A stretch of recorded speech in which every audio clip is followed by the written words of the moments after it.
Hello, I'm Sandra Patel-Stewart, CEO of Transition Partners. And I'm Elly Nettleton, Managing Director.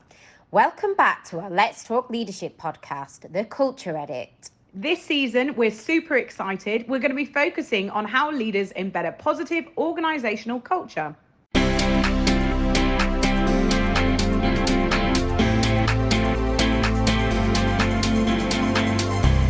Hello and welcome to the Let's Talk Leadership podcast. My name's Elly Greeny and I'm so delighted to be back recording a podcast today. I'm missing my little partner in crime, Sandra Patel-Stewart, due to ill health, but I'm really happy today because I'm joined by Simon Munch-Anderson, CTO at Ultimate, a startup that is a virtual customer support agent powered by AI and based in Berlin. They offer 24-hour day support, 7 days a week in 109 different languages. So pretty impressive and super excited to have you on the show. How are you doing, Simon? Very good. Thank you for having me. Good. No, really pleased to have you here today. I was doing a little bit of a LinkedIn stalk and looking at your background, but I would love it if you can tell the listeners, I guess in about 5 minutes, give us an overview. It's been a long and successful career by the looks of it, but an overview of how you've got to where you are today. Yes, absolutely. So I'm originally from Denmark, grew up in France, started a few startups, some more successful than others. Okay, interesting. Worked within digital music distribution and premium movies distribution in the early days before iTunes and Spotify. Mm-hmm. And then I've moved towards ad tech, so advertising online, so how you monetize advertising online. And then I've been working in health tech, femtech company, also Clue, and now working in customer service automation. Amazing. So a bit of a serial entrepreneur, tech enthusiast over the years. You've done multiple different industries and really varied careers. So tell us about your role then at Ultimate and what you guys are up to in Berlin. So at Ultimate, we are really working towards automating all the tedious part of customer service, which is really one of the toughest job, and really powering also the online revolution that really kicked tremendously off during COVID also. So every time everyone has a issue, customer service is here to help. Some of those requests are very repetitive. It's a tedious job and it is not very satisfying for neither the customer or the agent. And all these repetitive tasks like, can I return my shoes? How do I cancel my flight ticket? All these, where you get the same questions and the same request again and again in many different languages all the time, all day, every week. That's what we automate. And we do that via chatbots, where you can have a conversation with your customers, or via ticket automation, typically over email, where we can tag emails, we can route emails and tickets through systems and to the right team. So if it's an email regarding payment, it goes directly to the team that handle payments, for example. Amazing. That's really cool. And are you allowed to share any of the types of customers you work with, or is that all secret? Some of them are secret. They don't like to showcase how they do their customer service. Some of them are online. Some of the bigger ones are Zalando. They have many different languages. Great. In so many different territories in Europe. Finnair, big Finnish airline company, are some of our biggest companies with the biggest amount of traffic. Amazing. Sounds like a great product. And the business itself, where was it at when you joined in comparison to where the business is at today? So now, so when I joined, it was shortly before Series A. It's a relatively small company, around, I would say, just below 50 people. And a few months after I joined, we got our Series A, and now we are post Series B, and we're now, finalizing. I think we're just reaching 160. But honestly, I've stopped counting. Amazing. It's difficult to keep track of how many we are. Yeah, we're also very distributed. We have our original office in Finland, in Helsinki, and now also opening up an office in London. Amazing. And how many people are you directly responsible for? That's also a good question. I think between 50, 60 people. Again, it changes every Monday when we have new starters. Okay, hopefully it only goes up, but that's good to hear. Amazing. And how would you... Yeah, that's good. Good. That's what we want. And how would you describe the culture at Ultimate? So the culture is very based on, I would say, Nordic values. 3 of the 4 founders are Finns. Myself, I'm Danish. So there's a high level of trust. That's what I think many new joiners, they notice, that they get a high level of trust, a lot of empowerment to do their work immediately. You don't have to earn trust before you get assigned in the interesting task. You really get onboarded as well as we can, but you also get a lot of room to have a strong impact on the team where you are. And that comes with the level of trust that you get from your direct peers, but also from your manager, where they give you a broad set of responsibilities without you necessarily double checking everything you do. Great. It's nice to have that level of that trusted environment, isn't it? It's so important in scaling startups. So over the years, you've held some big responsibilities and big roles, but what's been the biggest leadership lesson that you've encountered?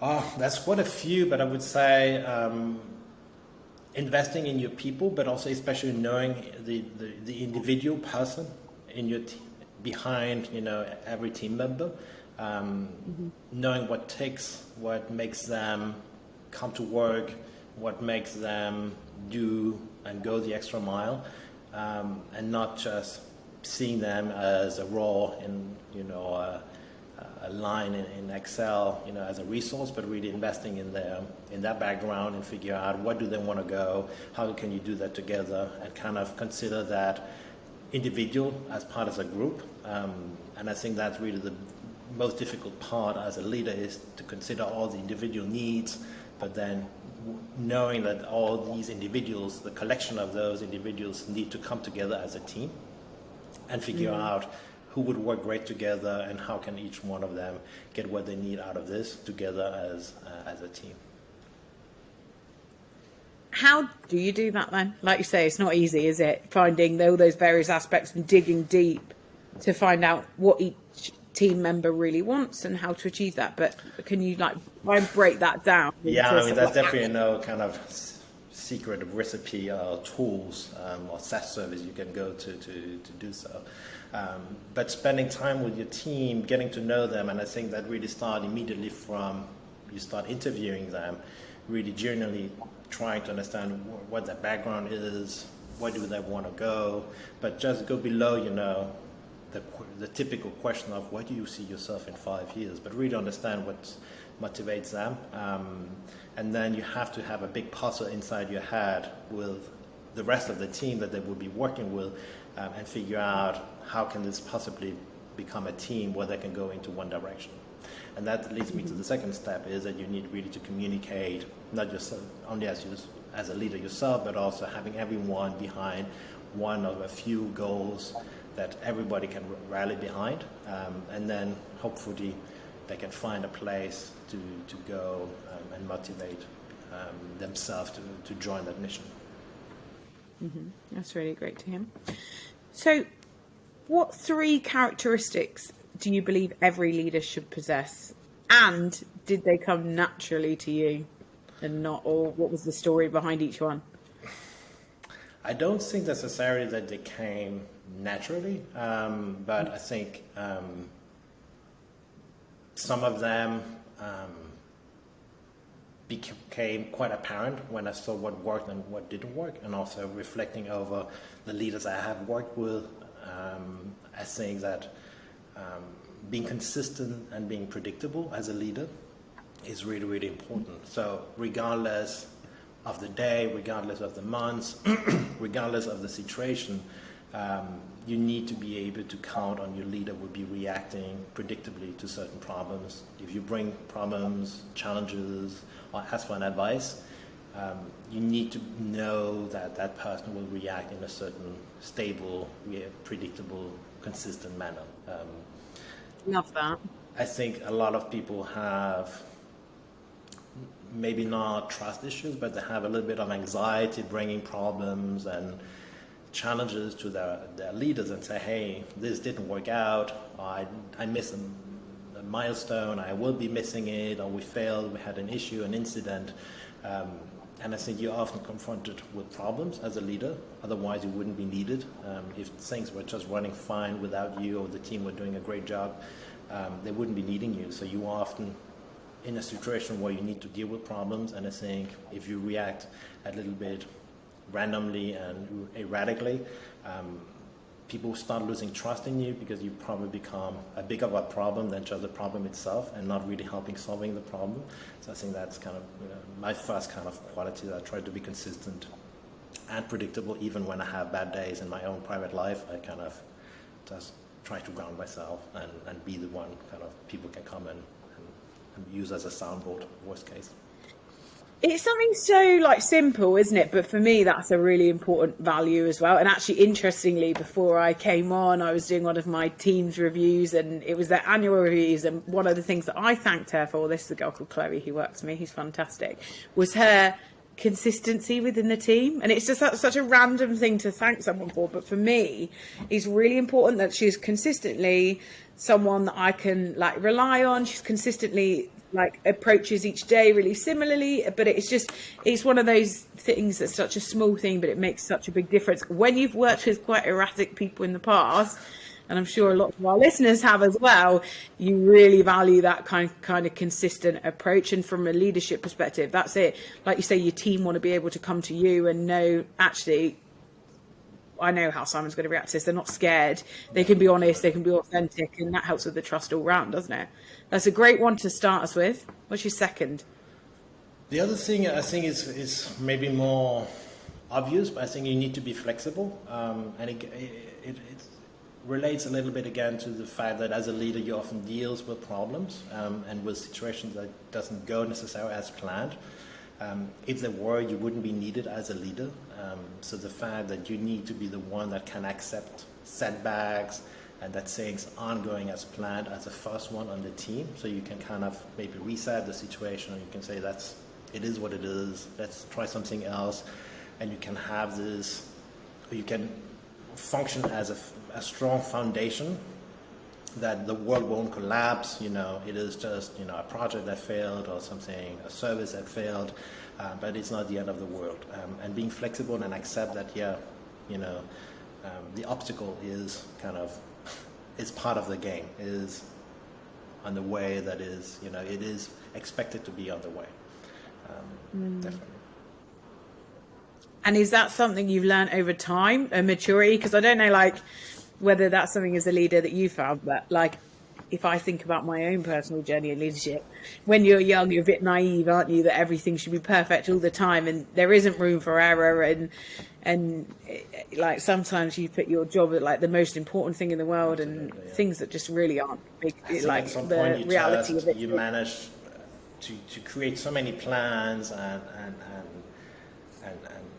operational models, and then you realize that regardless of how much effort you put into it, the reality will just want to do other ones with your plans.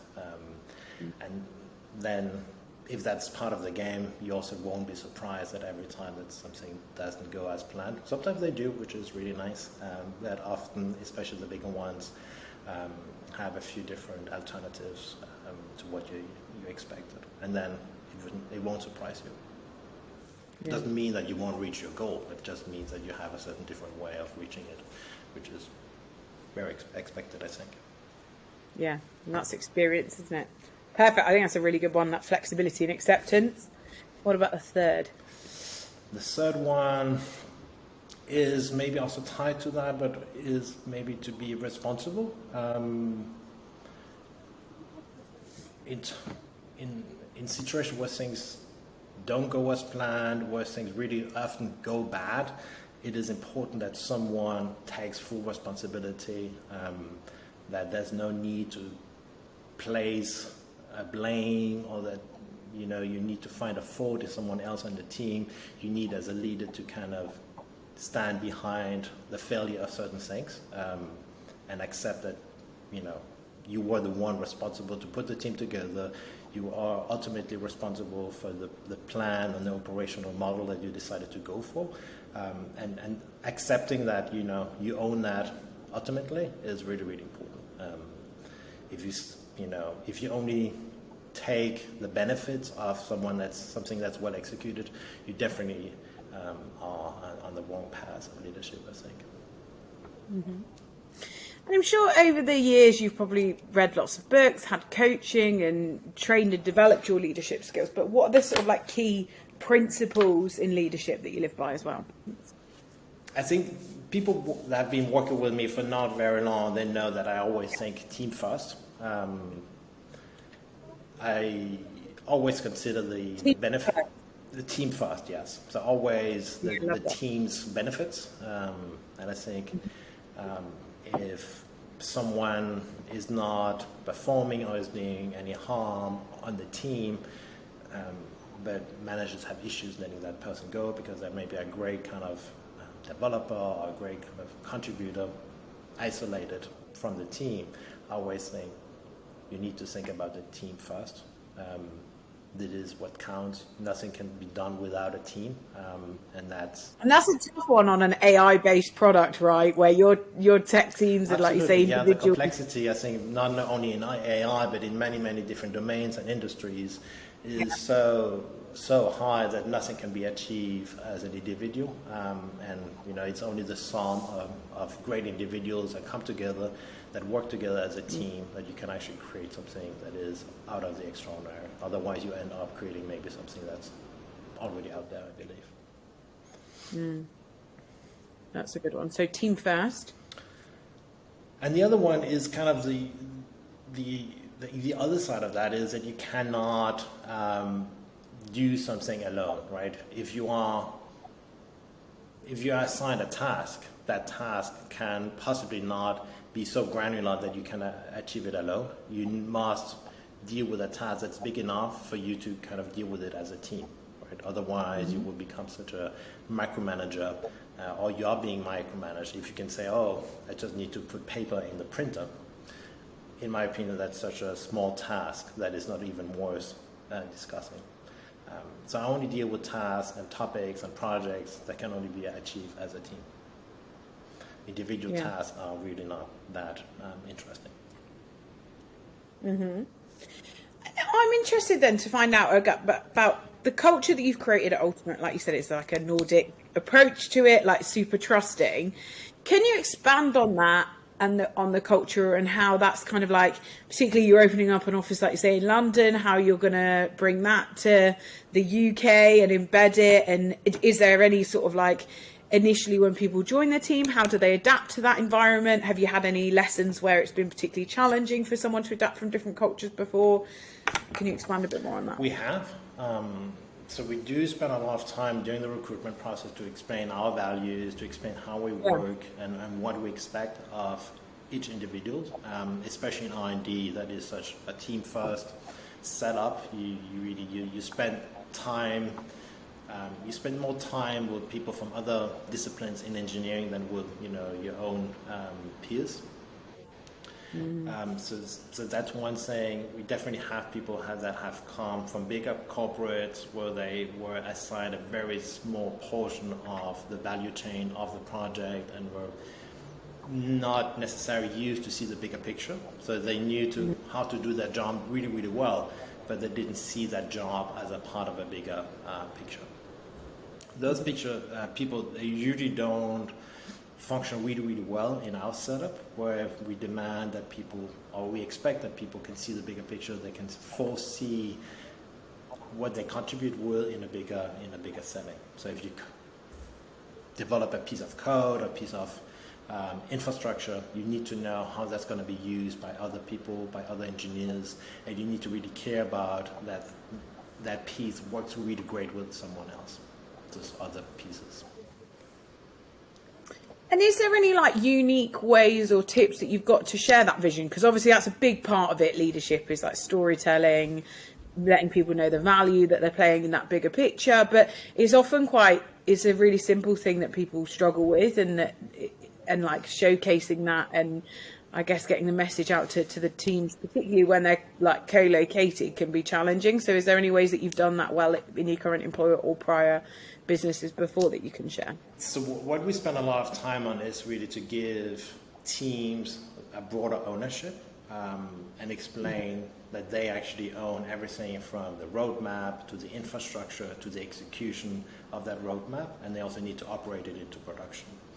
When they really understand what that means, because that sounds great when you tell them that, but they also need to balance tech debt, and they need to balance feature prioritization, but they also need to balance stability in production, bugs, etc. So they can become a small business within the business. To do that well as a team, you really need to understand the full context of both the product. You need to care about how the product is being used, and you need to care about why we're developing new features. So you can participate in the discussion about, should we develop this new feature, or should we take care of this part of the tech debt, or should we fix a bug because that's is annoying a few customers. So I think the context is really key for people to be able to take a broader ownership. So they know, I'm not only doing this, but I'm actually part of a slightly bigger puzzle. Mm-hmm. And the structure in the business, is it fairly flat? And what are your thoughts on hierarchy within organizations, and how do you do that well at Ultimate? So one thing is hierarchy and kind of reporting lines, right? So a manager cannot necessarily have more than, I don't know, what is a good practice, 7, 8 direct reports. But that doesn't mean that necessarily that all information flows and decision making is taking the same path. Not at all. A lot of issues, a lot of topics are being addressed in completely different settings outside of the manager's direct knowledge. Obviously, you need to be in the knowing, and you need to know the end result of what's being decided and where the direction the team has decided to go, but you're not necessarily, as a manager, required to be on the critical path of decision making or of investigation or any other things.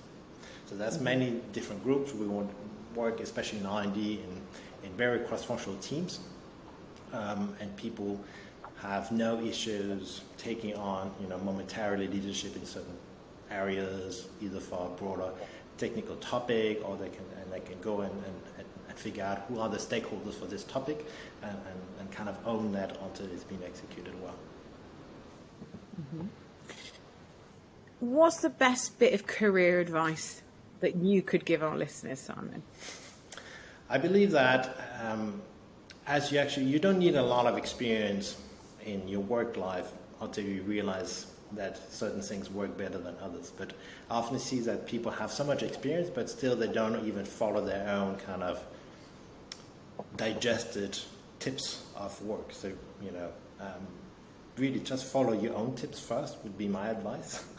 It is mind-blowing to see that people are really good at giving advice, but not really good at following their own advice. Mm-hmm. The other one is, let me see, I actually had it written down.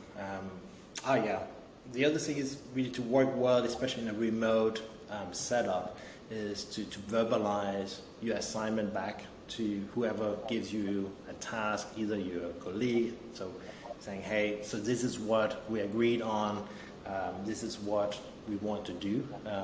Sometimes the implicit or the explicit are not necessarily equal when you have a discussion, and especially when it happens remotely. And that really makes collaboration and kind of your perception much stronger when you kind of are able to rephrase what's been agreed on. So this is very concrete, but also really powerful, I believe. Amazing. And I'd love to finish the podcast then with a question about where your biggest leadership learnings came from. Is there a specific book that you really loved, or training course, or anything that you've been on that played a really key, significant role in your leadership journey, any content that you'd recommend our listeners listen to. Obviously, a lot of our listeners are really keen to develop and progress their leadership skills. So any snippets or nuggets that you can give that would help would be awesome. I follow quite a few newsletters. So there's the one from Owen Ellenbogen. I hope I pronounce his name correctly. Yeah, that's just his name, Owen Ellenbogen. Maybe we can put in the link somewhere. That's we can do. Yeah, that's one of my absolutely favorite. You spend 10 minutes every week having a read and It's taking actually on a those. bit more. It's sometimes I have to use, my mornings during the week to kind of catch up on many of the articles and comments, and etc. But that's a really good aggregation of what's moving both in the tech space, but also a lot of good aggregation of advice around, especially software engineering leadership. Amazing. Yeah, we'll certainly share the link in the podcast. Thank you so much for coming on the podcast today. It's been a pleasure speaking with you. If anyone does want to get in touch, what's the best way to contact you, Simon?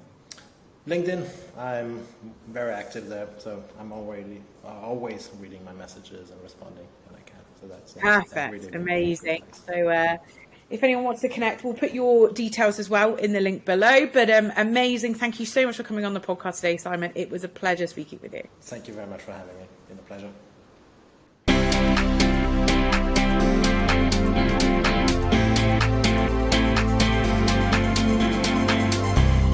Thanks everyone for listening to our Let's Talk Leadership podcast, The Culture Edit.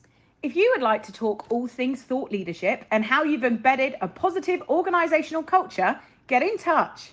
You can also follow us on LinkedIn and stay tuned by subscribing to us on Spotify or YouTube for future episodes. Stay tuned for our next one. Bye for now, guys.